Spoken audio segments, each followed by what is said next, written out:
खबरें जो हमें सीधा जोड़ती हैं आपसे, जिनका आपकी जिंदगी पर होता है सीधा असर।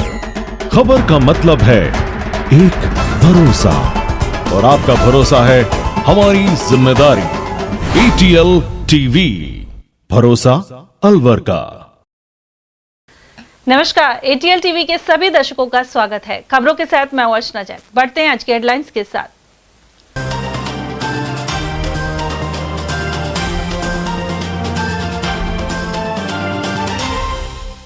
गाड़ियों में घरेलू गैस भरने का छापा मारकर किया खुलासा। बहाला में रसद टीम ने 22 सिलेंडर और उपकरण किए जब्त। किसानों को कर्ज में डुबाने की वजह बना लाल सोना। वाजिब दाम नहीं मिलने पर कबाड़ बनी प्याज को फेंकने के लिए मजबूर बने किसान। नशेड़ी स्कूल बस चालक द्वारा घायल युवक ने तोड़ा दम। सेंट एंसलम स्कूल के ड्राइवर ने कई वाहनों को भी मारी थी टक्कर। वहीं बच्चों की सुरक्षा पर भी उठे सवाल। और धूमधाम से मना गुरु नानक देव जी का प्रकाश पर्व। गुरुद्वारों में सजा कीर्तन दरबार और बरता अटूट लंगर। और अब खबरों को हम जानेंगे विस्तार से। अलवर रसद विभाग की टीम ने बुधवार सुबह बहाला बस स्टैंड पर घरेलू गैस को वाहनों में भरने के ठिकाने पर छापा मारा। मौके पर 22 गैस के सिलेंडर, 2 रेगुलेटर और कांटे को जब्त कर लिया गया। गौरतलब है कि इस तरह गैस भरना अवैध तो है ही, आग लगने का खतरा भी बना रहता है। DSO विनोद जुनेजा ने बताया कि वाहनों में अवैध रूप से घरेलू गैस रिफिलिंग करने की शिकायत मिली थी। इसके बाद टीम बहाला गांव के बस स्टैंड पर पहुंची। वहां मौके पर दुकान में 22 सिलेंडर रखे मिले और अवैध रूप से रिफिलिंग करते हुए पाया गया। मौके से 2 रेगुलेटर जब्त किए गए हैं, जिनके जरिए गैस रिफिलिंग की जाती थी। गौरतलब है कि अलवर में कई जगह अवैध रूप से वाहनों में घरेलू गैस की रिफिलिंग होती है। इससे हादसों का आशंका बना रहता है। लागत के मुकाबले कई गुना कम दाम मिलने के कारण प्याज किसानों को रुला रही है। ऐसे कई मामले सामने आ चुके हैं जब किसानों को प्याज को मंडी तक ले जाने के बजाय नदी में फेंकना या खड़ी फसल पर ट्रैक्टर चलाना उचित समझा। राजगढ़ के चंदूपुरा गांव में किसानों ने फिर से देर रात 2 ट्रॉली प्याज नदी में फेंक दी। बुधवार सुबह से ही आसपास के लोग उन प्याज के कट्टों में भरकर ले जाते नजर आए। किसानों का कहना है कि वे प्याज लेकर मालाखेड़ा मंडी पहुंचे थे, जहां प्याज का भाव सिर्फ 50 रुपए प्रति कट्टा मिल रहा था। इस कारण उन्होंने मंडी में प्याज बेचने के बजाय नदी में फेंक दी। बुधवार सुबह गांव के लोग बाइक से आकर प्याज को छांटकर कट्टों में भरकर ले जा रहे थे। किसान सुरेश खोड़ा ने बताया कि प्याज निकालने का खर्च ही 150 रुपए प्रति कट्टा आता है। ऐसे में मंडी तक जाने के लिए गाड़ी का किराया तक नहीं निकल पाएगा। उधर किसान बाबूलाल के अनुसार उन्होंने गांव की नदी में प्याज फेंक दी, जिससे कोई जानवर खा ले या जरूरतमंद लोग उसे ले जाएं। 50 रुपये कट्टा बिक रहा था, वहाँ से खर्चा भी नहीं निकला, इसलिए यहाँ पे ला के डाल दिए। पशु खाएंगे, जानवर खाएंगे, कोई भी खाएगा तो काम तो आएगा। आपके गांव ये चंदूपुरा के अंदर सबसे ज्यादा प्याज पैदा होता है क्या?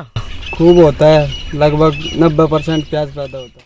वहीं मंडी व्यापारी सौरभ कालरा ने बताया कि मंगलवार को प्याज का थोक भाव 200 रुपए से 600 रुपए मन तक रहा, यानी करीब 5 रुपए किलो प्याज बिकी, जबकि बाजारों और रेडियो पर यही प्याज 25 रुपए किलो तक बेची जा रही है।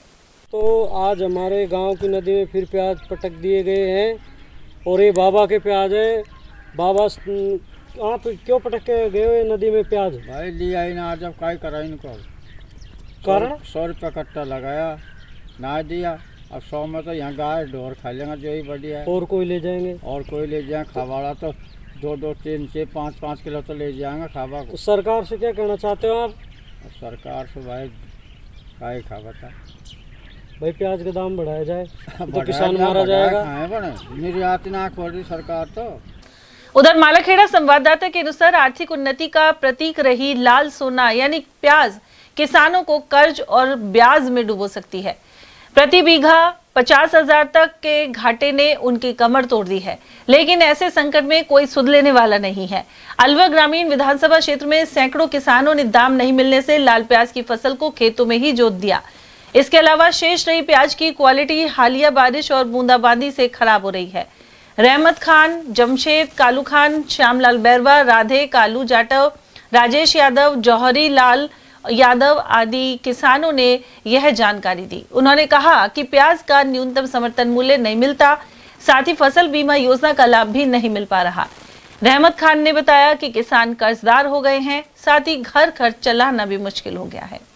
प्याज आप खेत में अब पड़े हैं और अब तैयार कर रहे हो, इनको छील रहे हो, क्या कहना है? अजी साहब, प्याज आपके बारिश ने भी खराब कर दी और प्याज में गलन लग गया बारिश की वजह से। अब बारिश हो रही है, वो पाड़ के पटक दिया जब और गलन लग रहा है। मंडी में भी गड़ाव लग रहा है, मंडी में भी 2 रुपये किलो बिक रही है साहब।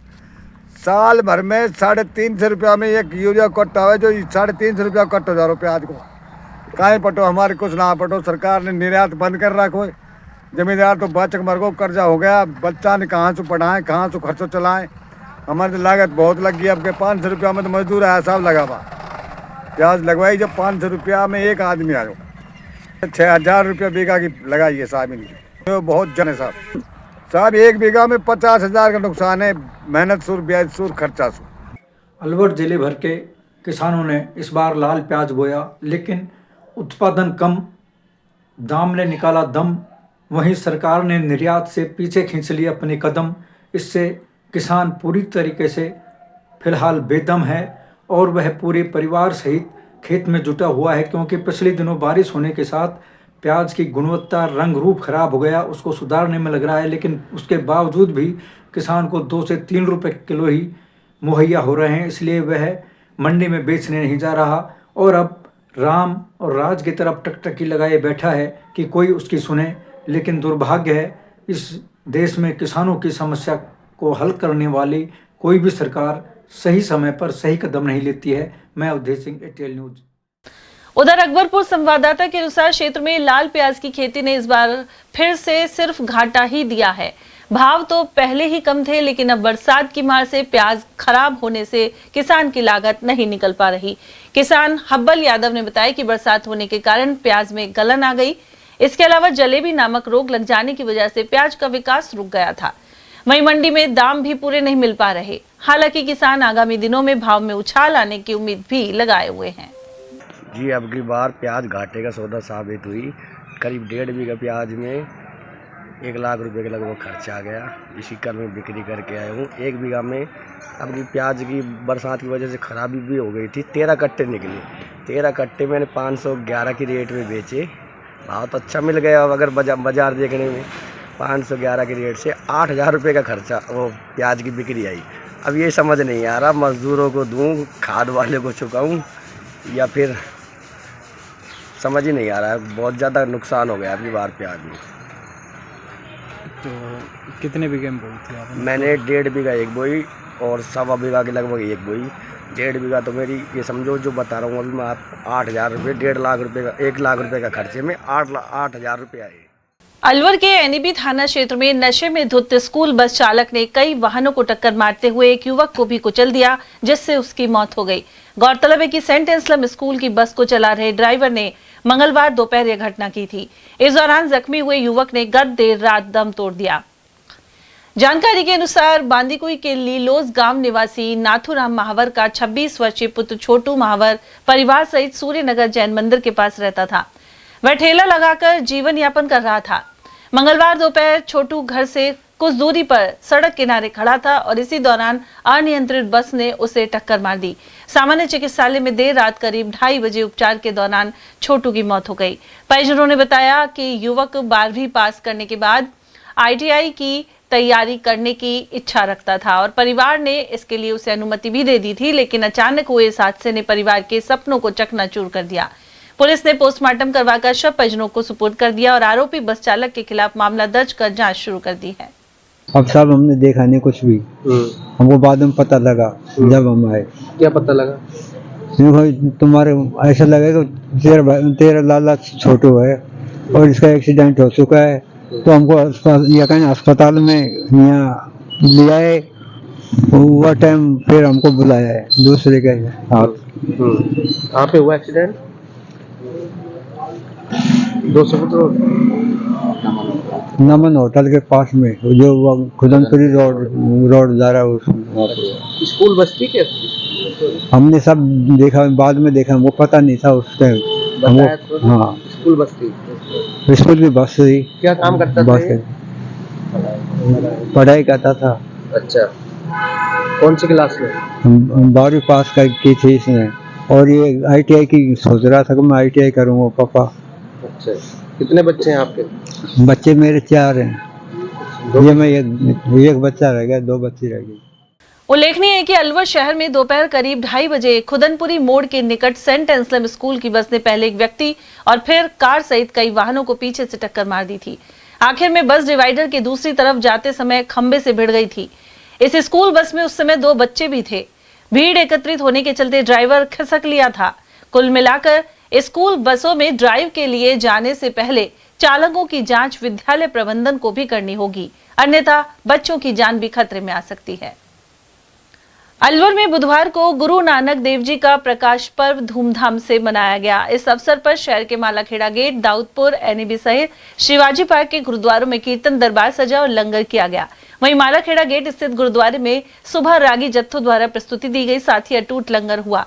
यह मौजूद सरदार विजेंद्र सिंह ने बताया कि गुरु नानक देव जी के प्रकाश पर्व के उपलक्ष्य में हाल ही में नगर कीर्तन निकाला गया था।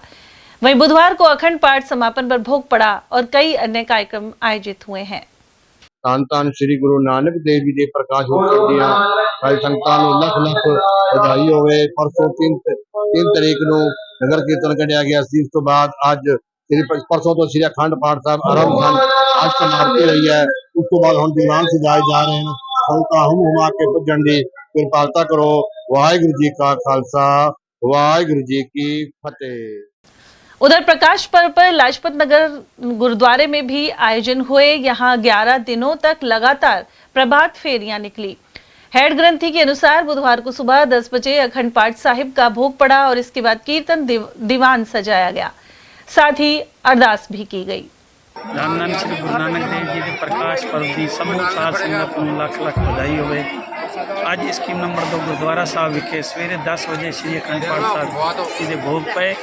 उस तो बाद कीर्तन प्रारंभ हो गया। कीर्तन सब तो पहले बच्चियां ने, फिर उस तो बाद भाई इंद्रजीत सिंह जी ने, भाई हरप्रीत सिंह जी जम्मू वाले, प्रभ सिमरन कौर, कथा के नाल भाई रणजीत सिंह जी हेड ग्रंथी ते नाल ही राम सिंह जी मिशनरी। अलवर के खदाना मोहल्ला क्षेत्र की कुछ महिलाएं मोती ढूंगरी स्थित महिला सलाह केंद्र पहुंची। महिलाएं इस केंद्र को महिला थाना समझकर अपनी शिकायत लेकर आईं। महिलाओं ने बताया कि उनके पड़ोसी सोनू और मुकेश सहित करीब आधा दर्जन युवक आए दिन विवाद करते हैं और उनके बच्चों को घर के बाहर बैठने से रोकते हैं। शिकायतकर्ताओं का आरोप है कि इन युवकों ने कई बार घर में घुसकर महिलाओं के साथ मारपीट भी की है। इसके अलावा परिवार की गर्भवती बहू के साथ भी अश्लील हरकतें कर उसे पीटा गया। महिलाओं का कहना है कि आरोपी परिवार पहले दिल्ली में रहता था और करीब 1 वर्ष पूर्व यहाँ आकर रहने लगा है। तब से ही मोहल्ले में तनाव की स्थिति बनी हुई है। उधर केंद्र की कोऑर्डिनेटर दया गर्ग ने उन्हें परामर्श दिया और कहा कि वे फिर से संबंधित थाने में जाकर लिखित शिकायत दर्ज कराएं। बहरहाल इन महिलाओं में वह और आक्रोश का माहौल है और वे प्रशासन से न्याय की मांग कर रही हैं। हमारे बच्चे बैठे थे, हमारे जेठानी घर के आगे, तो हमारे बच्चे काम करके आए थे, मजदूरी पे साल चले, तो उधर आके बैठ गया। वहाँ से आया तो वो बैठा गया। मेरी जेठानी का पोता भी गई, एक मेरा लड़का था, एक मेरे दौरानी का लड़का था। ये बैठा ही के बातचीत कर रहा, तो ये बोल रहा कि हमारे घर में, तो मैंने कि वो हम पानी भर रहा, हमने घनी देर से देख रहा उनको, भाई छोरे हमारे लड़के की तरफ घनी देर से घूर रहा था। वो शराब पी रखी उस लोगों ने, वो ऐसे घूर रहा था। कौन था? सोनू। तो घनी देर से घूर रहा था। फिर मेरा लड़का, हमारे बच्चे तीनों ऐसे बोला, भाई क्या घूर रहा तू, क्योंकि इधर क्या ऐसे करने के लिए बैठा। तो मैं ऐसे मतलब गंद बोल रहा था, गाली गलौज कर रहा था। वो हमारे बच्चे पे हाथापाई करने लगे वो, पर हम गया उनको बचाने के लिए। भाई हम तो समझौता कर रहा था, गाली गलौज करके बोला था मेरे से गाली गलौज करके बोला था। मेरे ऊपर हाथापाई करने लग गए, वो मेरे ऊपर हाथापाई करने लगे। हमारे कोई भी नहीं, मैं और मेरी जेठानी वो पानी भर रही गया, तो हाथापाई करी तो सारे जने छड़ गए। सागर, सोनू, जुन्नी, पारस, ये सब छड़ गए थे उनकी, और सागर वगैरह सब ही गई। को बाहर निकालो, इनको मारो, बच्चों को, औरतों को कोई मत छोड़ो। कौन लोग थे वो? चुन्नी, सोनू, सागर, जुन्नी। अच्छा, ऐसा क्यों करने के लिए आए थे ये? कह रहे थे कि यहाँ बैठने नहीं चाहिए इनके लड़के। अच्छा, मत बैठो। आपके लड़के? हाँ। अच्छा, फिर हमने छत पे चढ़ के नहीं, हमने ईट हमने फोड़ा था उनको सर, हमने फोड़ा था। हमारे बच्चों पे इंजाम लगा के इनने मारा, इनने पीटा, इनने करे इनको उठवाओ। मुकेश लेके आया चाचा। अच्छा, तो वो इन लोगों ने क्या मारपीट करी, क्या करी? हाँ सर, हमारे घर के गेट वेट सब तोड़ दिया। हमारे लड़के स्कूल भी नहीं जा रही है। ये आज खदाना मोहल्ले से ये महिलाएं कल भी आई थी, ये काफ़ी परेशान थी, तब भी इन्हें समझाया गया कि हम काउंसलिंग करके इन्हें भेजा गया कि लड़ाई झगड़े का मामला है, इसे लेकर आप संबंधित थाने जाइए। पर इसके बाद ये आज फिर से बहुत परेशान होकर हमारे पास आई गई, तो इनकी बात सुनी गई। सुनने के बाद इन्हें समझाया गया कि आप अपने सारे मामले को लेकर संबंधित थाने जाएं या फिर संबंधित थाने के अलावा आप एसपी ऑफिस जाएं, वहां जाकर अपनी पूरी बात को रखें और वहां से आपको पूरी सुरक्षा और सुविधाएं प्राप्त होंगी। और ये काफ़ी परेशान थी, इसलिए मैं मानती हूँ कि इन्होंने काफ़ी परेशानी में जब ये सारी बातें कही तो न्यूज़ चैनल टीवी वालों से भी इनकी बातचीत हुई है, तो इन्होंने इनको भी अपना बयान दिया है और मैं अपेक्षा करती हूँ कि इनकी ये बात क्या बताया था इन्होंने? इन्होंने मुझे ये बताया कि ये किसी खदाना मोहल्ले में रहती हैं और ये 5-7 परिवार एक साथ रहते हैं और इन्हीं के पड़ोसी जो हैं एक परिवार दिल्ली के रहने वाले हैं और दिल्ली से वो लगभग 1.5 साल पहले आकर यहाँ बसे हैं, मगर उनका इनसे सिर्फ इस बात का झगड़ा है, इनके आदमी लोग हैं जो बाहर खड़े रहते हैं, बाहर खड़े ना हो उस जगह में नहीं बैठे, क्योंकि उनका एक मकान एक ही दीवार से अड़ा हुआ है और वो कहते हैं कि इस मकान के बाहर कोई नहीं बैठेगा, चाहिए तुम्हारा मकान है। बस इसको लेकर इनके जब भी घर वाले वगैरह बाहर बैठते हैं तो ये झगड़ा करने लग जाते हैं। तो ज़्यादा धक्का मुक्की होगी, जब इनके पुरुष सारे काम पे चले गए तो इन्होंने महिलाओं से मारपीट की, झगड़ा वगड़ा किया और ये झगड़ा बढ़ता चला गया। और ये इनके जो पड़ोसी सोनू ओनू मुकेश जो भी ये नाम बता रही थी 2-3, वो इनके घरों में घुस गए और घरों में घुस के इन्होंने तोड़ाफोड़ी की है, महिलाओं को परेशान किया है। वो सारी महिलाएं, जो एक महिला प्रेग्नेंट थी उसको गिरा दिया है। तो ये सभी परेशान होकर हमारे यहाँ पहुँची हैं। आशा ये काफ़ी इन्होंने नाम जो भी बताए इन्होंने, जो कि हमने सुने, इन सारी बातों को सुनने के बाद हमने ये इनको समझाइश की कि हमारा जो कार्य क्षेत्र है वो अलग तरह का है, लेकिन आप हमारी आई हैं, महिला होने के नाते हम आपको सलाह दे सकते हैं कि आप क्या तो संबंधित थाने में अपनी रिपोर्ट दर्ज कराइए। और संबंधित थाने में ये कह रही थी कि हमारी सुनवाई नहीं हुई है, तो हमने इन्हें सलाह दी कि आप जाकर एसपी साहब से मिलिए और एसपी साहब से मिलकर अपनी सारी बातें बताइए। 16 साल की नाबालिग बालिका से रेप करने के दोषी को 20 साल के कठोर कारावास की सजा हुई है। अलवर के विशिष्ट न्यायालय पोक्सो संख्या 1 के न्यायाधीश जगेंद्र अग्रवाल ने फैसला सुनाया है। विशिष्ट लोक अभियोजक विनोद कुमार शर्मा ने बताया कि पीड़िता के पिता ने 24 अप्रैल 2023 को बहरोड थाने में रिपोर्ट दर्ज करवाई थी। इसमें बताया गया कि उनकी बेटी को आरोपी धारुएड़ा निवासी आशु कुम्हार बहला फुसलाकर भगा लेकर ले गया। उधर बेटी ने घर आने पर बताया कि आशु ने उसे रात को फोन करके घर से बाहर बुलाया था। इसके बाद वह उसे कार में पटक कर धारुएड़ा स्थित एक होटल में ले गया। वहां उसने उससे रेप किया। कार में आरोपी के साथ उसका जीजा और बहन भी थे, जो नाबालिग को किसी को बेचने की फिराक में थे। लेकिन नाबालिग आरोपी के चंगुल से निकलकर रेवाड़ी पहुंच गई और अपने परिजनों को सूचना दे दी। इस प्रकरण में न्यायाधीश ने दोनों पक्षों की सुनवाई के बाद आरोपी को दोषी माना और 20 साल के कठोर कारावास की सजा सुनाई, जबकि उसके जीजा और बहन को दोष मुक्त कर दिया। ये पीड़िता को नाबालिग के साथ बलात्कार का मामला है। आज पोस्को संख्या 1 के जज माननीय श्री जगेंद्र अग्रवाल जी द्वारा एक फैसला सुनाया गया है, जिसमें आशु और आशीष को 20 साल के कठोर कारावास और 10,000 रुपये के जुर्माने से दंडित किया है। प्रकरण इस प्रकार है, जो बहरोड थाने का है, दिनांक 22/4/23 को परिवादी के द्वारा एक रिपोर्ट घटना के 24/4/23 को परिवादी के द्वारा एक रिपोर्ट दर्ज कराई कि 22/4/23 को हम रात को खाना खाकर घर पर सो रहे थे। सुबह जब उठे तो घर पर हमारी जो बच्ची है, बेटी पीड़िता, वो घर पर नहीं मिली। ढूंढने ढांढने के लिए तलाश किया, चारों तरफ पता किया, नहीं गया। तो फिर उनको परिवादी को शक हुआ कि उनके जो ईंट भट्टे पर जो काम करता था एक व्यक्ति जिसका नाम आशु और आशीष था, उसके साथ उसके जीजा और उसकी बहन भी काम करती थी। उसके शक होने पर उन्होंने ये रिपोर्ट दर्ज कराई कि हमारी बेटी को आशु और आशीष भगाकर ले गया है।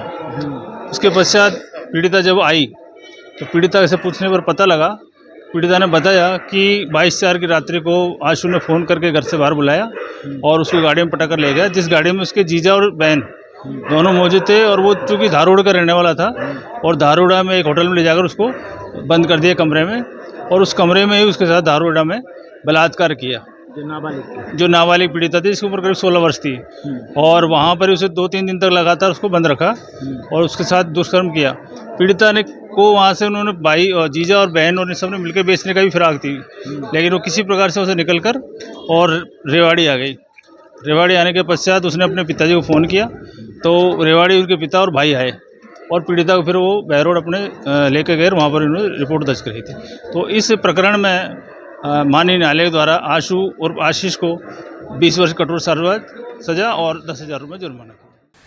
जिला निर्वाचन अधिकारी आरतिका शुक्ला ने एसआईआर के तहत अलवर ग्रामीण विधानसभा क्षेत्र के मतदान केंद्रों का निरीक्षण किया। साथ ही मतदाताओं के घर पहुंचकर एसआईआर प्रक्रिया का फीडबैक लिया। वहीं जिला निर्वाचन अधिकारी के निर्देशन पर उप जिला निर्वाचन अधिकारी सहित सभी ईआरओ ने भी यह फीडबैक लिया है। इस दौरान मतदाताओं से गणना प्रपत्र को सुगमता और त्रुटि रहित भरवाने के निर्देश दिए गए। वहीं बीएलओ ऐप पर मैपिंग हो चुके जिले के 70% मतदाताओं को कोई भी दस्तावेज देने की आवश्यकता नहीं है। जिला निर्वाचन अधिकारी ने अलवर ग्रामीण के बुर्जा, इंद्रगढ़, बंदीपुरा, महुआ खुर्द, महुआ कला और दादर के मतदान केंद्रों का जायजा लिया। साथ ही जरूरी हिदायतें दी। जिला निर्वाचन अधिकारी ने मतदाताओं एवं बीएलए से संवाद कर एसआईआर प्रक्रिया की जानकारी दी। इसके अलावा मतदाताओं से आह्वान किया कि वे 4 दिसंबर 2025 तक अपना गणना प्रपत्र, नवीनतम फोटो एवं सूचनाओं के साथ अपने बीएलओ को जमा कराएं। उधर उप जिला निर्वाचन अधिकारी एवं एडीएम प्रथम मुकेश कायथवाल राजगढ़ लक्ष्मणगढ़ विधानसभा क्षेत्र के बूथों पर पहुंचे। साथ ही अलवर एसडीएम माधव भारद्वाज और मालाखेड़ा उपखंड अधिकारी नवजोत कावरिया आदि ने भी जायजा लिया। उधर मतदाता सूचियों का विशेष गहन पुनरीक्षण जारी है। इसके लिए भारत निर्वाचन आयोग द्वारा गाइडलाइन भी जारी की गई है।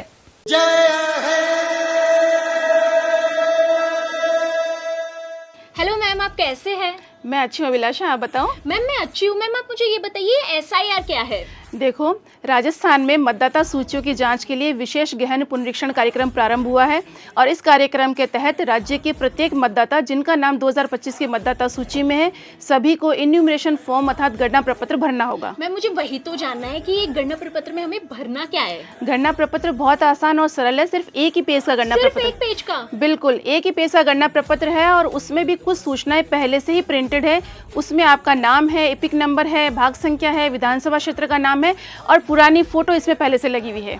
इसके अंदर इन्यूमरेशन फॉर्म में ऊपर का जो कॉलम है उसमें आपको कुछ सामान्य सी जानकारियां स्वयं की भरनी है। तो मैम उनमें हमें क्या भरना है? देखो, सामान्य जानकारियों में आपकी जन्म दिनांक है, मोबाइल नंबर है, माता पिता का नाम है और यदि आप विवाहित हैं तो आपके जीवन साथी का नाम है और यदि इन सब के एपिक नंबर आपके पास उपलब्ध है तो वे भी इसमें भर दीजिए।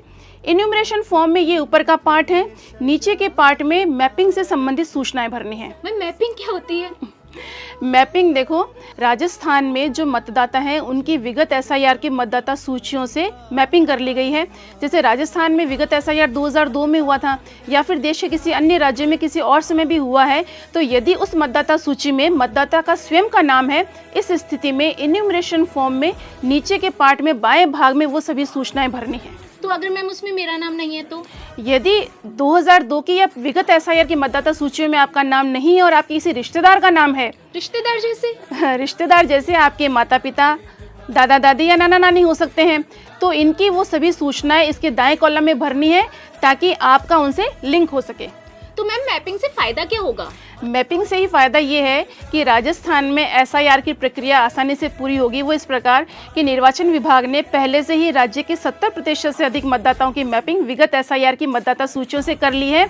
इसीलिए इन सभी मतदाताओं को एसआईआर की पूरी प्रक्रिया के दौरान किसी भी प्रकार का कोई भी दस्तावेज नहीं देना होगा।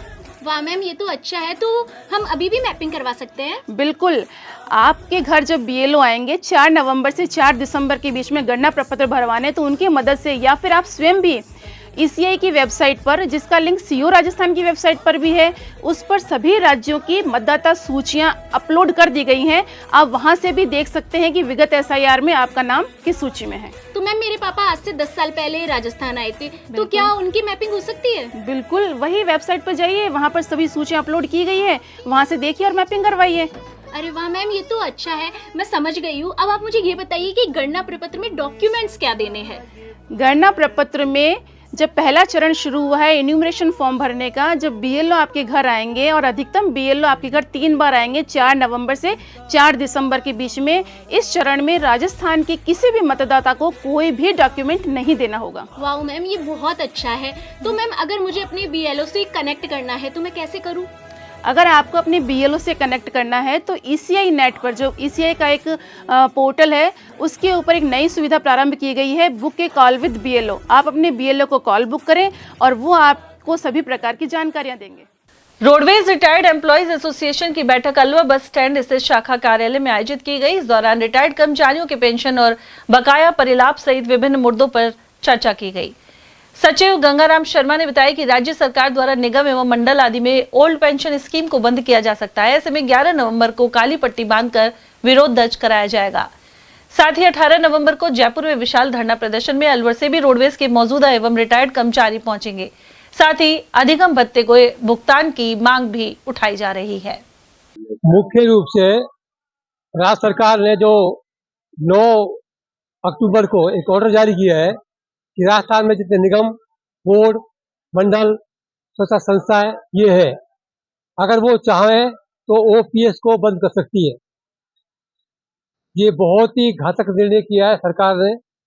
इस परिप्रेक्ष्य में जो हमारा एटक का प्रांतीय लीडरशिप है, कामरेड यादव साहब और धर्मवीर जी और हरगोविंद शर्मा जी, उन्होंने निर्णय किया और 26 तारीख को हम जयपुर गए थे। वहाँ 21 जो राजस्थान में निगम, मंडल, संस्था है, 21 उनके लीडरशिप के की हुआ है और यहाँ ये निर्णय किया है कि इसके खिलाफ 11 तारीख को पट्टी बांधेंगे, काली पट्टी बांधेंगे और 18 तारीख को जयपुर में जो अपने शहीद स्मारक है वहाँ करीब 5000 लोगों का धरना देंगे। ये निर्णय किया हमने। यहाँ से भी हम करीब 100 लोग जाएंगे, वर्किंग वाले और रिटायर वाले। मौसम में बदलाव के साथ कई रोगों का असर बढ़ रहा है। वरिष्ठ चिकित्सक डॉक्टर प्रदीप आर्य ने बताया कि हाल ही में बारिश भी हुई थी और कभी सर्दी एवं कभी गर्मी होने की वजह से बुखार, टाइफाइड और मलेरिया आदि के रोगी आ रहे हैं। उन्होंने ठंडे पानी और अन्य ठंडी वस्तुओं का सेवन नहीं करने, एसी एवं पंखे से बचने, गर्म वस्त्र पहनने और मच्छरों से बचाव की सलाह दी है। एक्चुअली में वायरल और कोल्ड के कॉमन पेशेंट बहुत ज़्यादा हैं हम लोग पास में। छोटे बच्चों में निमोनिया बहुत हो रहा है, वायरल डिसेंट्री, दस्त वगैरह भी बच्चों में बहुत आ रहे हैं, उल्टी दस्त का भी चल रहा है। तो किस तरह की सावधानी रखनी चाहिए इस मौसम के लिए? एक तो मौसम बदलाव है तो थोड़ा सा वुलन वगैरह पहने, सुबह शाम की ठंडे से बचाव करना चाहिए हम लोगों को। खान पान में एकदम ऐसा बहुत ज़्यादा गरिष्ठ नहीं खाएं, क्योंकि हम सोचते सर्दी आ गई तो बहुत खाना अच्छा से खा लो, ये खा लो, लेकिन ओवर कैलोरी वगैरह नहीं होनी चाहिए खाने में और नॉर्मल खाना ही खाएं। कुछ लोग देखते हैं कि ठंडा पानी अभी तक भी लोग ले रहे हैं, ठंडा पानी। हाँ, वो गलत है। ठंडा पानी बिल्कुल नहीं लेना चाहिए। नॉर्मल टेम्परेचर पानी आप ले लें, वो एकदम ठीक रहता है। तो कब तक ये मौसम को बदलाव रहेगा, तब तक सावधान रखनी चाहिए? अभी ये जो सावधानी है हमें करीब 1-2 हफ्ते तो आप मान के चलिए कि अभी रखना चाहिए इसमें। शुरुआत में इस तरह की परेशानी ज़्यादा? हाँ, क्योंकि कन्फ्यूजनल मौसम है ये, कभी ठंड कभी गर्मी, टेम्परेचर कभी फ्लक्चुएशन जो हो रहा है ना, वो एक बड़ी प्रॉब्लम करता है। कुछ मच्छरों का भी ज़्यादा प्रकोप? हाँ, मच्छर बहुत ज़्यादा हैं। डेंगू के भी पेशेंट हमारे पास काफ़ी आ रहे हैं, इसका टाइफस के पेशेंट भी आ रहे हैं जो कि वेक्टर डिजीज़ हैं, वो लेकर आ रहे हैं हमारे पास। ठगी पीड़ित जमाकर्ता परिवार संगठन नई दिल्ली की ओर से मथुरा वृंदावन स्थित छठी करा पर 9 नवंबर को सुबह 10 बजे भुगतान महासंग्राम होगा। पदाधिकारियों के अनुसार यहां ज्यादा से ज्यादा संख्या में वे पीड़ित जमाकर्ता पहुंचेंगे जिनकी गाढ़ी कमाई को अनेक ठग कंपनियां लेकर चंपत हो गई। कुल 3.5 लाख कंपनियों ने देश के करीब 50 करोड़ लोगों के खून पसीने की कमाई ऐंठ ली और फरार हो गए।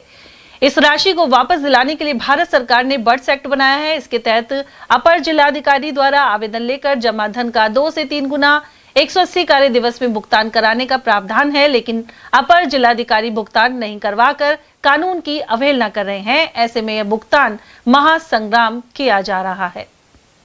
अलवर में लड्डू खाजगी बगीची जोहड़ के पास पाबूजी राठौर कुलदेवता महाराज का मंदिर स्थित है। यहाँ बुधवार को अन्नकूट महोत्सव का आयोजन किया गया।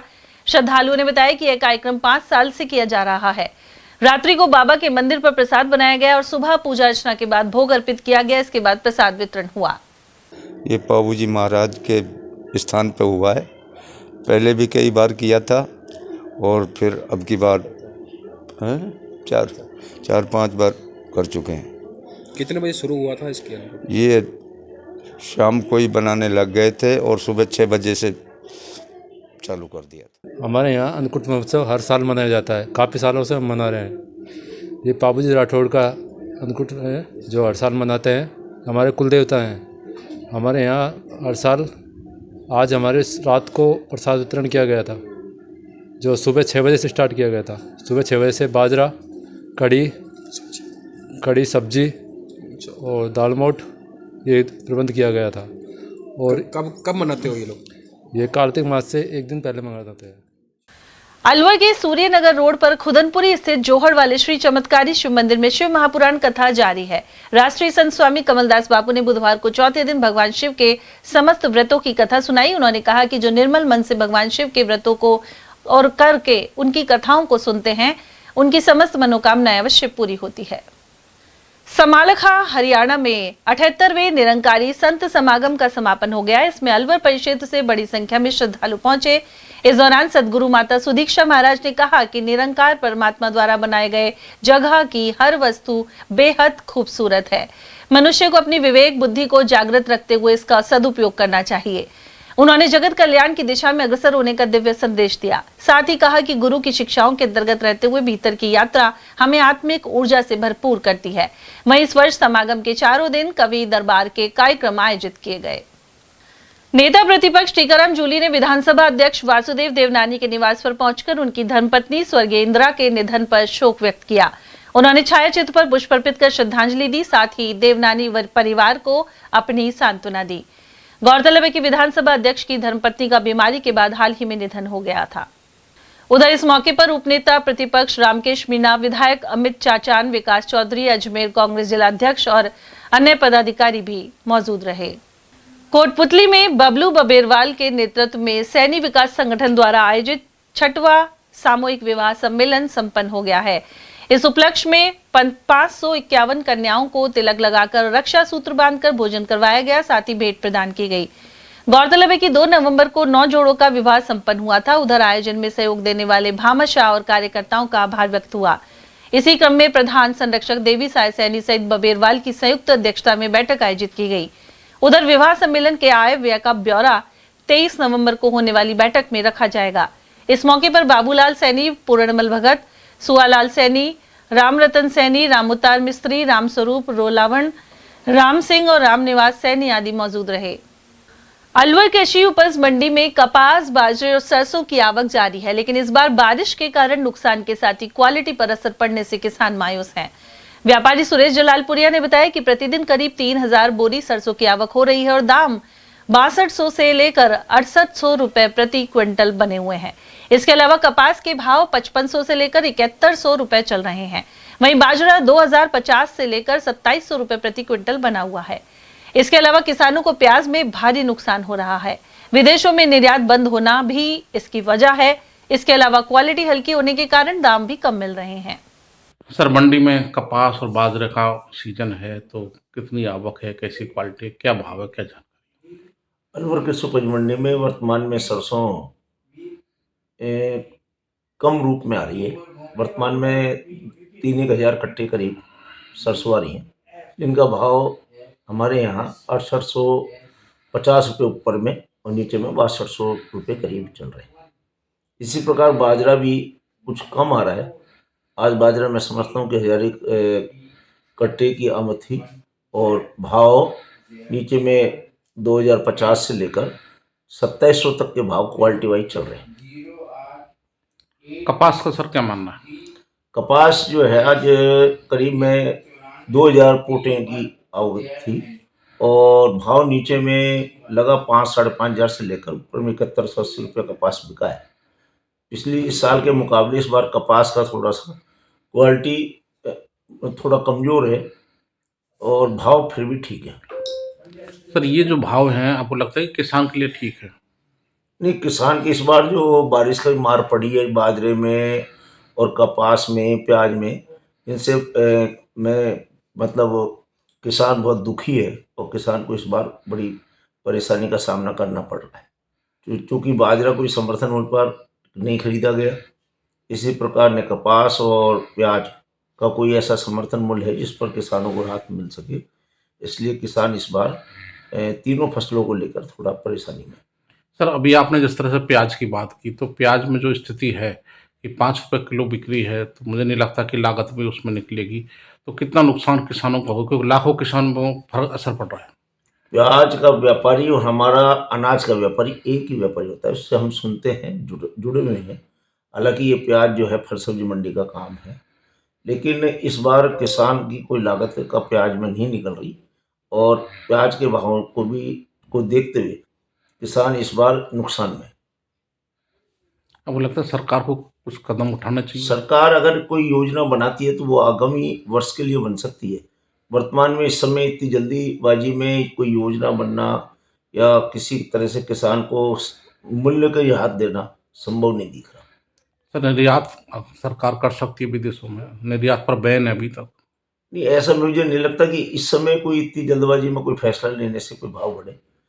श्याम बाबा का तृतीय भव्य श्याम वंदना आनंदोत्सव 10 नवंबर को बुद्ध विहार स्थित कांजी हाउस के सामने आयोजित किया जाएगा। आयोजनकर्ता प्रदीप सोनी एवं विनय लता सोनी ने बताया कि जागरण से पहले बुधवार को कीर्तन स्थल पर भूमि पूजन का कार्यक्रम संपन्न हुआ। वहीं 9 नवंबर को शाम 4 बजे बाबा श्याम की मेहंदी का कार्यक्रम होगा। साथ ही 10 नवंबर को सुबह 9:15 बजे शिवाजी पार्क स्थित बाबा श्याम के मंदिर से भव्य निशान यात्रा निकाली जाएगी। इसमें श्याम बाबा चांदी के रथ में सवार होकर भक्तों को दर्शन देंगे। निशान यात्रा मंदिर से होते हुए बुद्ध विहार स्थित गौशाला के सामने पहुंचेगी और शाम 7 बजे से जागरण होगा। इसके अलावा 11 नवंबर को सुबह 11 बजे विशाल भंडारे का आयोजन किया जाएगा। श्याम प्रेमियों के अलवर के श्याम मंडलों से, धार्मिक और सामाजिक संस्थाओं से मेरा जय श्री श्याम।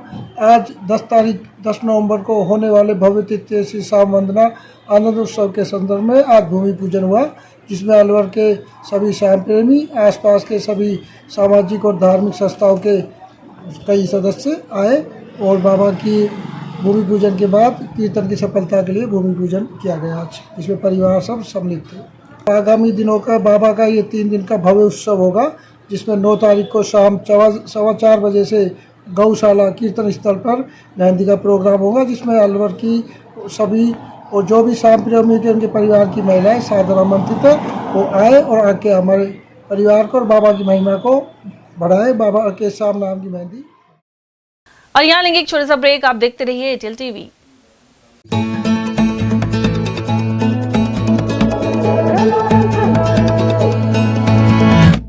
मिट्टी की खुशबू पास बुलावे, कूदे उछले हम जोश जगावे, खेले आ मिलके जश्न मनावे, आजा खुशियों से हाथ मिलावे, दिन को आशाओं से सजावे, घर की चौखट से बाहर जावे, जूते पहने और दौड़ लगावे, सूरज में हीरे बन जावे, खेल ही है तरक्की का हिस्सा, खेल किस्मत को बदले ऐसा सिक्का, आओ कुछ कर दिखाए बुलंदियों से आगे, मुट्ठी में दुनिया का कर ले, खेलो रे खेलो रे सपने सजाओ रे, खेलो रे खेलो रे देश को बढ़ाओ रे, खेलो रे सपने सजाओ रे, लकीरें तोड़े आगे हम निकले, खेलो रे सपने सजाओ रे,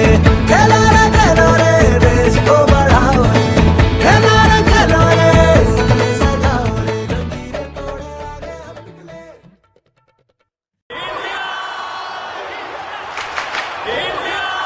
आपके घर के सेफ में, बैंक के वॉल्ट में, ड्रेसर के ड्रॉअर में, एक ऐसी चीज है जो इंडिया को स्ट्रॉन्गर बना सकता है, आपका पुराना सोना। तो इस दिवाली क्यों ना उसे ही एक्सचेंज करके नई ज्वेलरी खरीदे। भारत का ऑलमोस्ट सारा सोना इंपोर्ट होता है, लेकिन अगर आप पुराना सोना एक्सचेंज करेंगे तो इंपोर्ट नहीं करना पड़ेगा, जिससे अपना देश स्ट्रॉन्गर बनेगा, है ना। आपका पुराना सोना तनिष्क में एक्सचेंज करें और बनाए भारत को और भी सुनहरा। रिवाज रिसोर्ट, हमारे यहाँ जन्मदिन पार्टी, किटी पार्टी, रिसेप्शन, सगाई, शादी पार्टी एवं सम्मेलन के लिए विशाल lawn, crystal banquet, gem ballroom, 25 कमरे एवं शानदार पार्किंग व्यवस्था है। इसके अलावा हमारे यहाँ कोरल रेस्टोरेंट है, जहां आप पैन एशियाई भोजन का आनंद ले सकते हैं।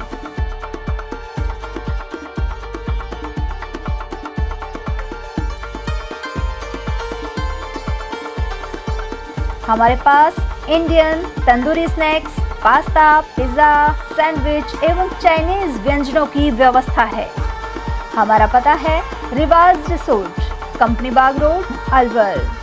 Contact number 9549806667। फर्नीचर की दुनिया में जाना माना नाम स्लीपवेल के अधिकृत विक्रेता राहुल इंडस्ट्रीज, घोड़ाफेट चौराहा, अलवर 36 वर्षों से लगातार आपकी सेवा में। हमारे यहाँ सागवान के double bed, dressing table, covered सोफे, सेंटर टेबल, स्लीपवेल एवं आरब कंपनी के ब्रांडेड गद्दे गारंटी के साथ उपलब्ध हैं।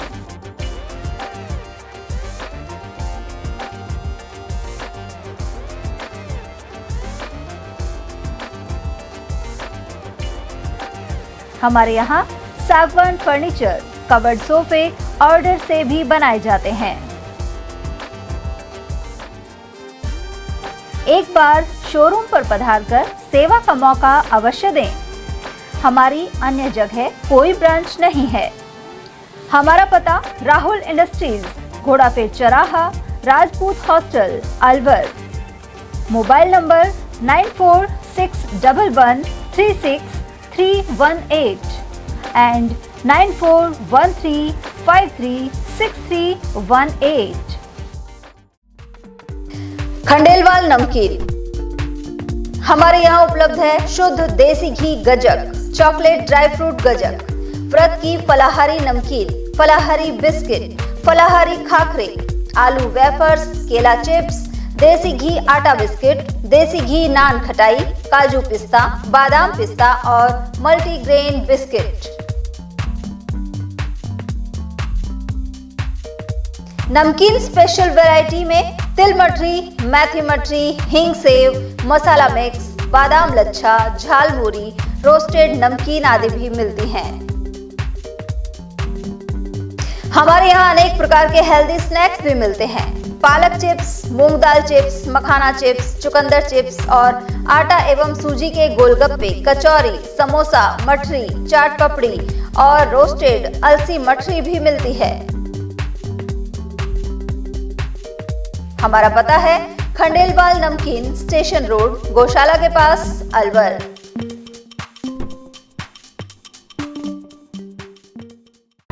कामयाबी उन्हीं को मिलती है जो हर दिन मेहनत को अपनी आदत बना लेते हैं। सपनों को उड़ान देने वाला, ताजगी और स्वाद से जुड़ी सेहत का वादा। क्योंकि मेरा काम सिर्फ खाने को स्वादिष्ट बनाना नहीं, बल्कि पूरे घर को मजबूत बनाना है। इसलिए मेरा भरोसा है चांसलर सोयाबीन रिफाइंड ऑयल, जो रखे कोलेस्ट्रॉल को संतुलित और बनाए आपकी हड्डियों को और भी मजबूत। इसके हर निवाले में है मेरा विश्वास, स्वाद और अपनेपन से भरा, जो पूरे परिवार को एक साथ जोड़ता है।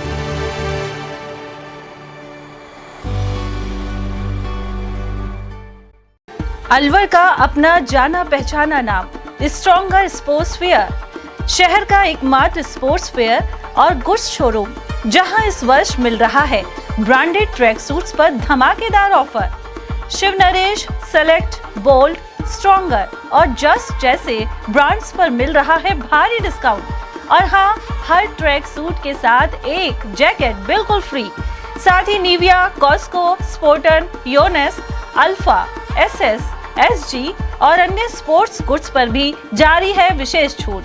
सिर्फ 18, 19 और 20 तारीख को ट्रैक सूट्स पर पूरे 40% का डिस्काउंट। तो देर किस बात की, आइए और दीजिए हमें एक बार सेवा का मौका। स्ट्रॉन्गर स्पोर्ट्स फेयर, अलवर का ट्रस्टेड स्पोर्ट्स शोरूम। हमारा पता है stronger sports fair, Gopal talkies, bus stand के पास, अलवर। Mobile number Ashok Kumar 9460374217, Ajay Kumar 941489 90908908। हीरे सोने चांदी के जेवरातों के विक्रेता Durga Prasad Sunil Dutt jewellers, Bajaja Bazaar, Alwar.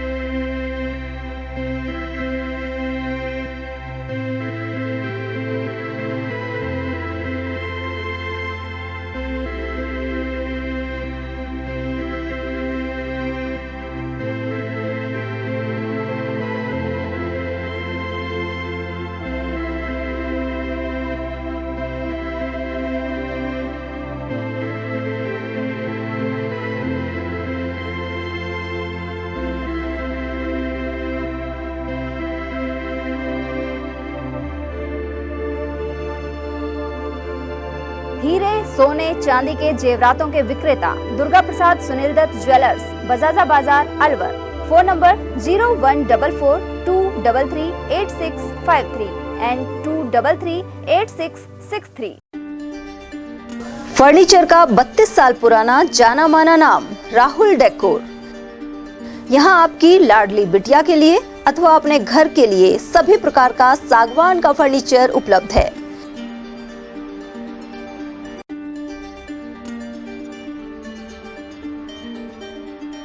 Double bed, dressing table, sofa set, सागवान एवं कपड़े वाले तथा सेंटर टेबल, भट्टी कलर, स्टील अलमारी, ब्रांडेड एवं सॉफ्टी फोम के गद्दे आपकी नाप तोल से बनाए जाते हैं।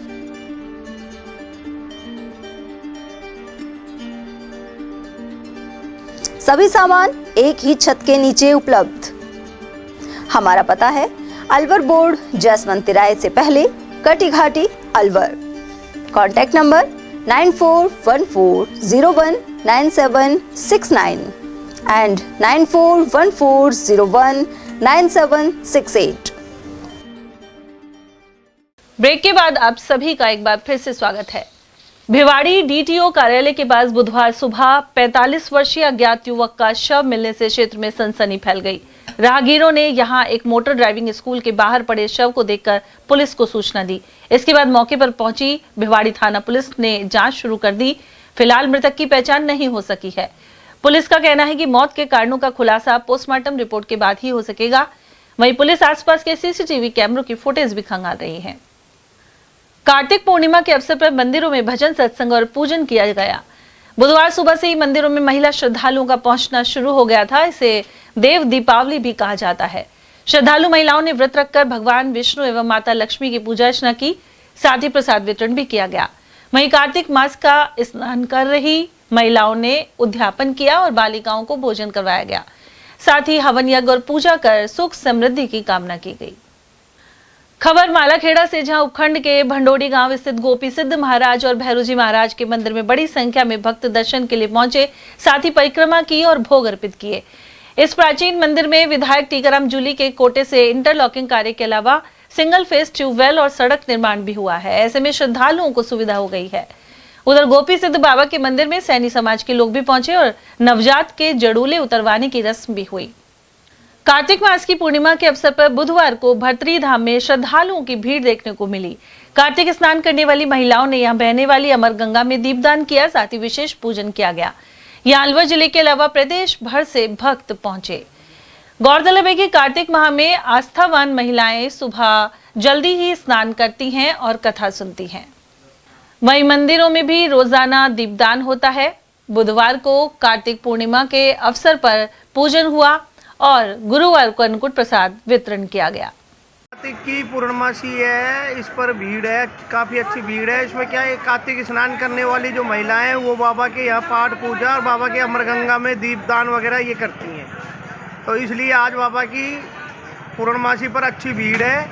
और पूरे कार्तिक मास में कार्तिक स्नान जो करने वाली बच्ची है, महिला हैं, वो यहाँ बाबा के गंगा घाट के ऊपर दीपदान करती हैं और बाबा के यहाँ दर्शन कर पुण्य कमाती हैं।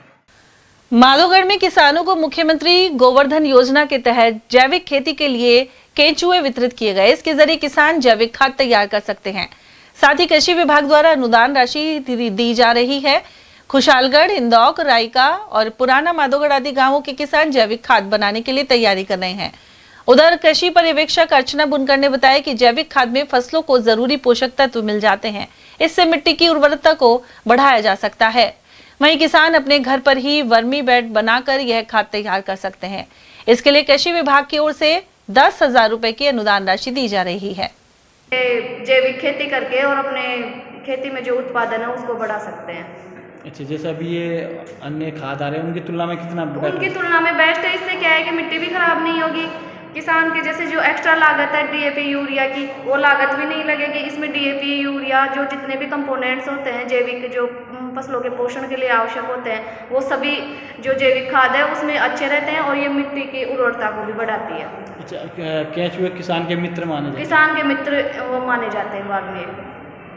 तो अब जैसे इनसे दूर हटते जा रहे हैं तो अब वापस सरकार क्या है कि मिट्टी की एक तो उत्पादकता गिरती जा रही है किसानों की। जैसे प्रधानमंत्री जी का नारा था कि जो अपने कम लागत में अधिक उत्पादन, उसके लिए जैविक खाद है वो सबसे बेस्ट युक्ति मानी जाती है। कि इसमें क्या है कि एक तो लागत भी कम लगती है, किसान अपने घर पे ही वर्मी बेड, और अब तो क्या है कि सब्सिडी दे रही है गवर्नमेंट। कृषि विभाग से जो 20 बाई 3 बाई 2 फुट की एक वर्मी बेड बनाई जाती है उसमें केंचुए दे के कृषि विभाग की तरफ से सब्सिडी पे, और उस पर 10,000 रुपये सब्सिडी है।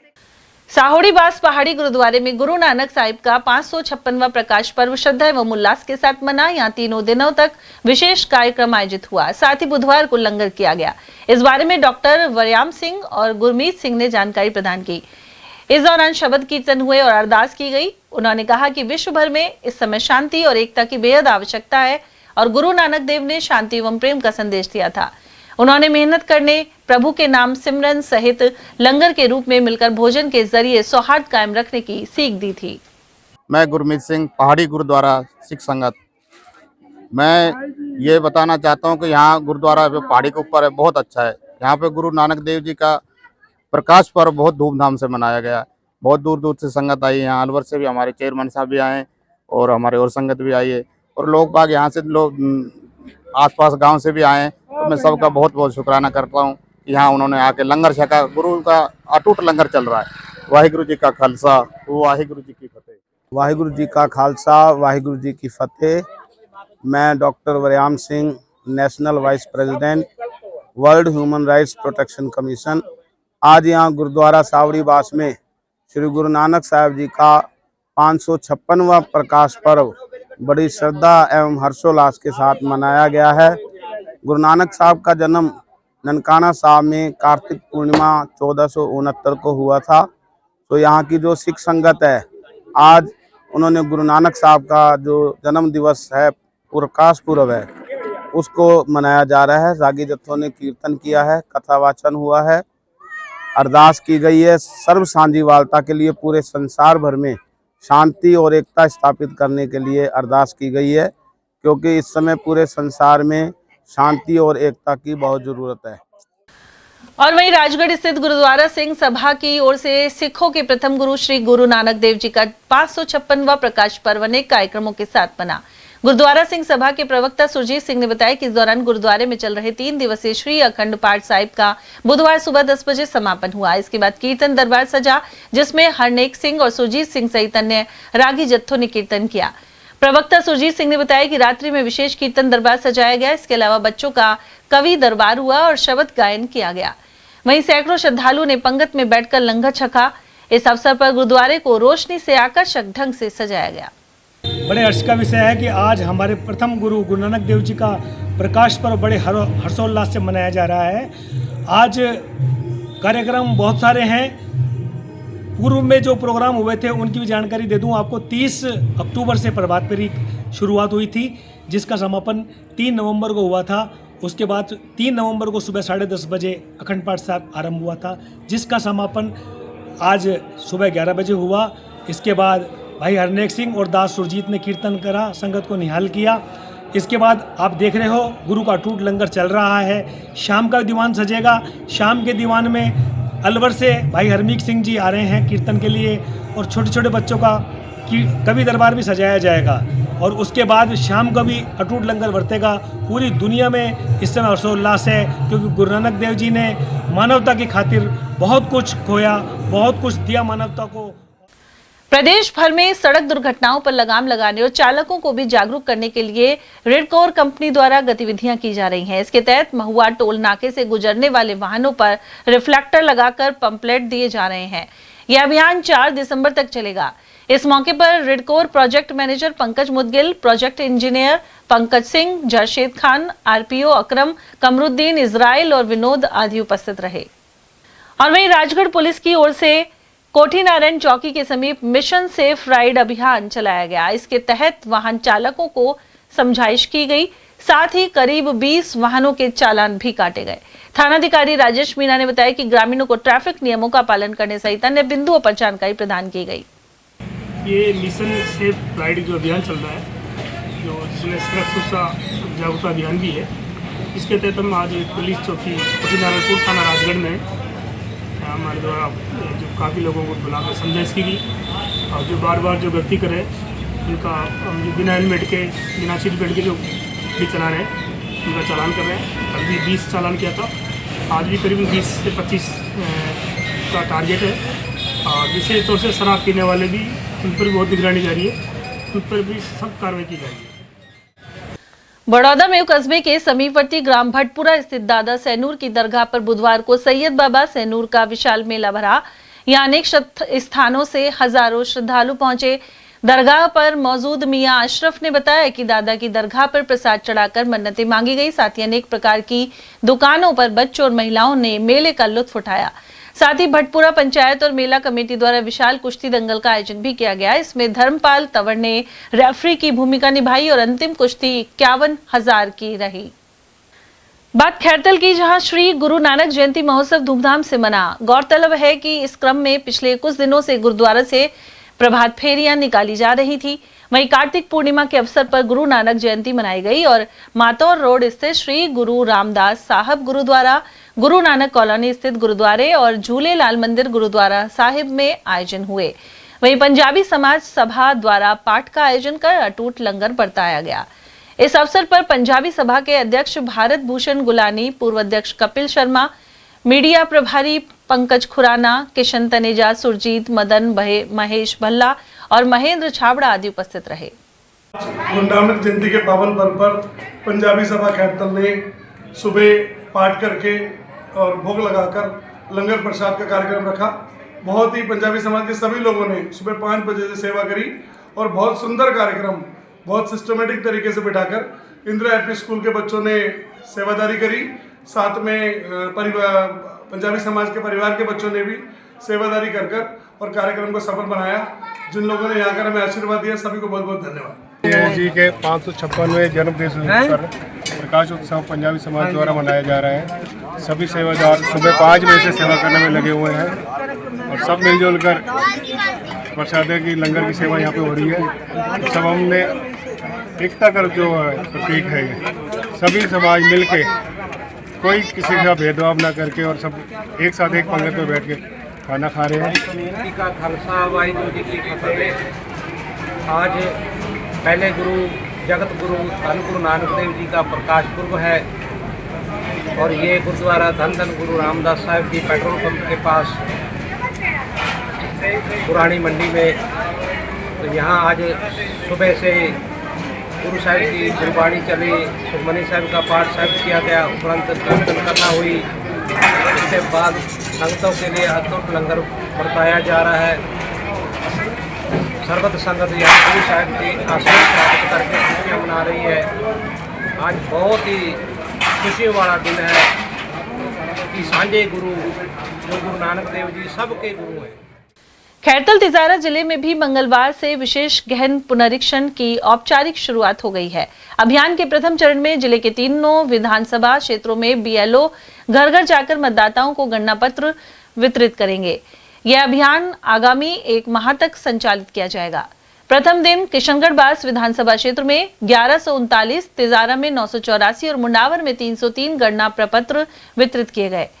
उधर उप जिला निर्वाचन अधिकारी एवं एडीएम शिवपाल जाट ने विभिन्न क्षेत्रों में पहुंचकर गणना प्रपत्र वितरण का निरीक्षण किया। उन्होंने विशेष रूप से युवा मतदाताओं से अपील करते हुए कहा कि वे अपने और परिवार के सदस्यों के गणना प्रपत्र ऑनलाइन माध्यम से भरने को प्राथमिकता दें। इस विशेष अभियान का लक्ष्य मतदाता सूची को अपडेट और त्रुटि रहित बनाना है। तिजारा स्थित भर्तरी धाम सूरजमुखी में कार्तिक महोत्सव आयोजित हुआ। यहाँ श्रद्धालुओं ने गंगा पूजन कर स्नान किया। इस अवसर पर महाराजा श्री भर्तरी धर्मार्थ विकास संस्थान द्वारा भव्य भंडारे का आयोजन किया गया। उधर संस्थान के उपाध्यक्ष देशपाल यादव ने बताया कि भर्तरी से महाराज के धाम पर कार्तिक महोत्सव का शुभारंभ पूरे उत्साह के साथ किया गया। सुबह से यहाँ श्रद्धालुओं की भीड़ स्नान और दर्शन के लिए उमड़ पड़ी। साथ ही भंडारे में हजारों भक्तों ने प्रसाद ग्रहण किया। कार्तिक मास की पूर्णिमा पर गंगा स्नान पर हमारे ऐतिहासिक भर्तरी धाम सूरजमुखी पर आदिकाल से ही यहाँ कार्तिक माह में माता बहनें बहुत स्नान करने आती है। क्षेत्र से हजारों की संख्या में आज उस धाम पर हमने कार्तिक स्नान का या सूरजमुखी पवित्र धाम पर माता बहनों ने स्नान किया। उसके बाद यहाँ प्रसादी का कार्यक्रम रखा, जिसमें हजारों की संख्या में भक्तों ने प्रसादी ग्रहण करी और माता बहनों ने स्नान कर गंगा मैया की पूजा की। भगवान बिरसा मुंडा की 150वीं जन्म जयंती के उपलक्ष्य में जनजातीय गौरव वर्ष मन रहा है। इसी श्रृंखला में उनकी जीवनी पर निबंध, वाद विवाद एवं चित्रकला प्रतियोगिता आयोजित की गई। जिला शिक्षा अधिकारी मुख्यालय माध्यमिक महेश कुमार मेहता ने बताया कि जिले के 531 विद्यालयों में प्रार्थना सभा के दौरान भगवान बिरसा मुंडा की जीवनी की जानकारी दी गई। साथ ही प्रतियोगिताओं में 90,000 से अधिक विद्यार्थियों ने भाग लिया। प्रदेश कांग्रेस कमेटी के महासचिव अशोक कुमार सैनी ने बिहार चुनाव में इंडिया गठबंधन की जीत को निश्चित बताया है। उन्होंने कहा कि राजस्थान से इस चुनाव में करीब 40 नेताओं का प्रतिनिधिमंडल लगा हुआ है। इसमें पूर्व मुख्यमंत्री अशोक गहलोत, पूर्व उप मुख्यमंत्री सचिन पायलट, AICC महासचिव जितेंद्र सिंह, नेता प्रतिपक्ष टीकाराम जूली एवं पूर्व मंत्री हरीश चौधरी आदि शामिल हैं। सैनी के अनुसार बिहार की जनता भाजपा के खिलाफ है और निष्पक्ष चुनाव की स्थिति में इंडिया गठबंधन की सरकार बनेगी। सर, बिहार में चुनाव चल रहे हैं, पहले चरण की वोटिंग होने जा रही है और जिस तरह से राजस्थान के काफ़ी नेता बिहार चुनाव में गए हैं और अशोक गहलोत जो पूर्व मुख्यमंत्री है वो तो सारा काम ही देख रहे हैं वहाँ पे, चाहे गठबंधन हो चाहे गठबंधन के बाद की स्थिति हो। तो कांग्रेस के जो राजस्थान के नेता हैं उन्होंने पूरा जोर लगा रखा है। आप प्रदेश कांग्रेस कमेटी के महासचिव हैं, क्या प्रतिक्रिया, क्या कहना चाहिए? मैं आपके चैनलों के माध्यम से बताना चाहूँगा, इस टाइम 2 चरणों में बिहार में चुनाव होने जा रहे हैं। पहला चरण आज 6 तारीख को चल रहा है, दूसरा चरण 11 तारीख को है। इसकी पूरी तरह से हमारे नेता आदरणीय राहुल गांधी जी ने, प्रियंका जी ने खड़ के सामने पूरी तैयारी की हुई है, जिसमें राहुल गांधी जी ने अपने 40 नेताओं के साथ, पूरी टीम के साथ बिहार में चुनाव प्रचार कर रहे हैं, जिसमें हमारे राजस्थान से भी सीनियर नेता हमारे गए हुए हैं, चाहे आदरणीय गहलोत साहब है, आदरणीय पायलट साहब है, आदरणीय टीकाराम जूली जी हैं, आदरणीय महोद साहब हैं, हरीश चौधरी जी हैं। इस तरह से हमारे जो सीनियर नेता वहाँ प्रचारों में गए हुए हैं। मैं भी वहाँ पर होकर आया हूँ कार्यकर्ता के हैसियत से, तो वहाँ बहुत अच्छा माहौल देखने को मिल रहा है। राहुल जी की टीम पूरी अच्छी तरह काम कर रही है। गहलोत जी को तो पूरा ऑब्जर्वर बना रखा है पूरा बिहार का, उनकी देख रेख में सारा हो रहा है। उनके सहयोगी 2 पूर्व मुख्यमंत्री उनके लगाए उनके साथ। तो इस तरह से पूरा चुनाव पूरे कंट्रोल में, हमारे नेताओं के पूरा प्रचार प्रसार पूरी जोर शोर चल रहा है। अगर ये बीजेपी के वोट चोर गद्दी छोड़वाड़े अगर ये हरकत रही तो स्थिति खराब है। नहीं, ईमानदारी से वहाँ कराया तो हमारी सरकार इंडिया गठबंधन की सरकार पूरे बहुमत के साथ में सरकार बनाने जा रही है। और राहुल जी की टीम, हमारे नेता बहुत ही अच्छी मेहनत कर रहे हैं, वहाँ के जनता का पूरा सहयोग मिल रहा है और पूरी तरह इंडिया गठबंधन वहाँ सरकार बनाने जा रहा है। तो जिस तरह का वहाँ सर्वे आ रहा है उसमें इंडिया गठबंधन आगे दिखाई दे रहा है। इसके अलावा जिस तरह से बीजेपी के प्रत्याशी क्षेत्र में पहुँच रहे हैं तो जनता उनको भगा रही है, उनसे सवाल जवाब पूछ रही है। तो जो चुनाव के मैदान पर साफ दिख रहा है कि जनता बीजेपी से और एनडीए से नाराज है, लेकिन जब परिणाम आते हैं तो कुछ आते हैं और दिखाई कुछ देता है। ये क्या मामला है? बिल्कुल आपने सही कहा। तो हमारे नेता राहुल गांधी जी, हमारे नेता बार बार ये दिल्ली के स्तर पर बार बार कह रहे हैं कि वोट चोर गद्दी छोड़, वोटों की चोरी हो रही है। आज भी राहुल जी बोल रहे हैं कि लाखों वोटर, पूर्व में 50-60 लाख वोटर फर्जी बनाए गए थे। इस तरह इन्होंने बीजेपी वालों ने फर्जी वोट बना रखे हैं। उनका लक्ष्य होता है हर एक स्टेट में इस तरह से करते हैं। पूर्व में हरियाणा में इस तरह से बनाया, महाराष्ट्र में इस तरह बनाया, गुजरात में इन्होंने ऐसे किया था। अब बिहार में भी उसी तरह कर रहे हैं कि पता नहीं कहाँ से इतने लाखों वोट फर्जी बना लेते हैं। उनके दम पर जहाँ हमारे वोट रहे वो तो रह जाते हैं और जिनके फर्जी वोट हैं उनसे ये अपने जीत हासिल करते हैं। उधर पीसीसी महासचिव अशोक कुमार सैनी ने बाड़मेर में पूर्व प्रधानमंत्री इंदिरा गांधी की प्रतिमा खंडित किए जाने पर आक्रोश व्यक्त किया है। उन्होंने कहा कि राज्य सरकार को प्रतिमाओं की सुरक्षा सुनिश्चित करनी चाहिए। इसके अलावा दोषियों को गिरफ्तार कर अष्टधातु की नई प्रतिमा लगाई जाए। राजस्थान के बाड़मेर में जिस तरह से पूर्व प्रधानमंत्री आयरन लेडी श्रीमती इंदिरा गांधी की प्रतिमा को खंडित किया है, आप प्रदेश कांग्रेस कमेटी के महासचिव हैं, क्या प्रतिक्रिया आपकी? मैं आपके चैनल के माध्यम से ये बताना चाहूँगा कि इस तरह की ओछी राजनीति हमारे कांग्रेस के ना कार्यकर्ताओं ने की है, ना कांग्रेस के नेताओं ने की है।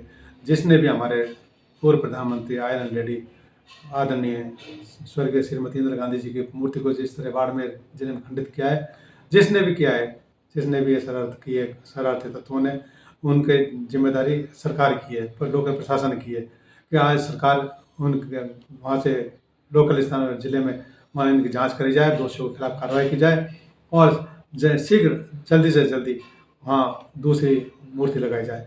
इस तरह के आपने चैनल के माध्यम में बताना चाहूँगा, इस तरह जो हमारे आज़ादी के दीवाने थे, हमारे आज़ादी में शहीद हुए और हमारे नेता हमारे भीमराव अम्बेडकर जी की पहले सुनने में आया था कि उनकी मूर्ति कई बार राजस्थान में खंडित हुई, प्रशासन द्वारा वहाँ दूसरी मूर्ति लगाई गई।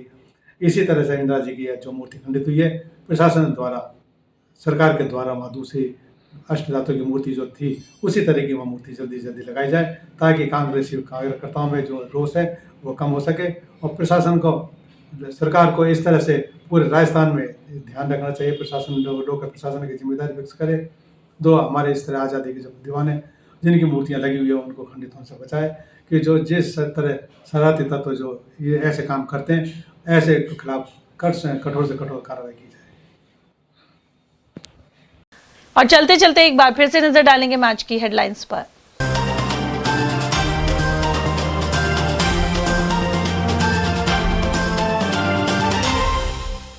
गाड़ियों में घरेलू गैस भरने का छापा मारकर किया खुलासा। बहाला में रसद टीम ने 22 सिलेंडर और उपकरण किए जब्त।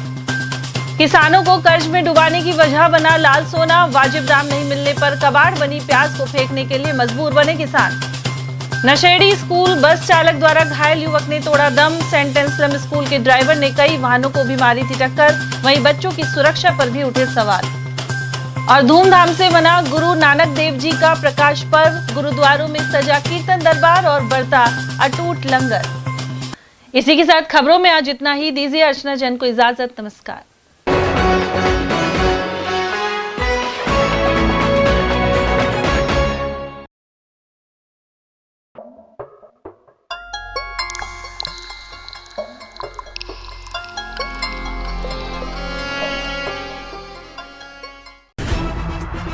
खबरें जो हमें सीधा जोड़ती हैं आपसे, जिनका आपकी जिंदगी पर होता है सीधा असर। खबर का मतलब है एक भरोसा, और आपका भरोसा है हमारी जिम्मेदारी। ATL TV, भरोसा अलवर का।